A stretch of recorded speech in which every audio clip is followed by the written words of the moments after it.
রে কি আর কইমেন, এই পৃথিবীত এত অভাব অভিযোগ এলে মানুষে টানিয়ে আনছে। এলে মানুষের টানি যতক্ষণ পর্যন্ত না আনবে এলে কি আর এমনি এমনি আইসে? মানে কারো ভালো খাওয়া কায়ও দেখি পায় না।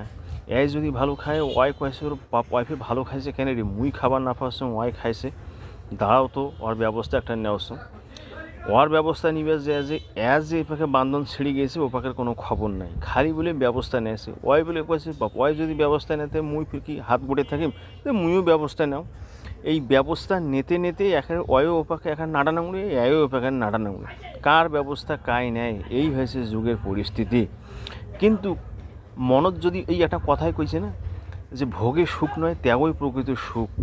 এখন যদি ত্যাগ করিয়ে যদি সুখ অনুভব করে না পান তো ভোগ করিয়ে, আর ভোগ করলে তো না কি নিজে সকলে খাওয়া যাবে, মানসিক কি আর করা যায়। দেখা গেল নিজে খাবার ধরি সকলে যদি এখন গোগ্রাসে খেয়ে ফেলান তা আর মানুষ কী খাইবে। এই জন্য নিজেও খাবার লাগবে, মানুষকেও খাবার লাগবে।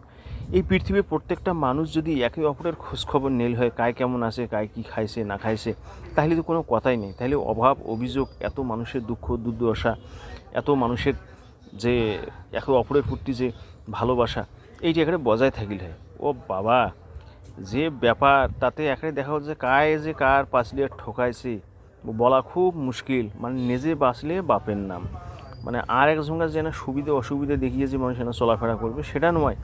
কারণ নিজে ওত খাইবে সেই চিন্তায় বাঁচে না, আর মানুষ খাইবে কি।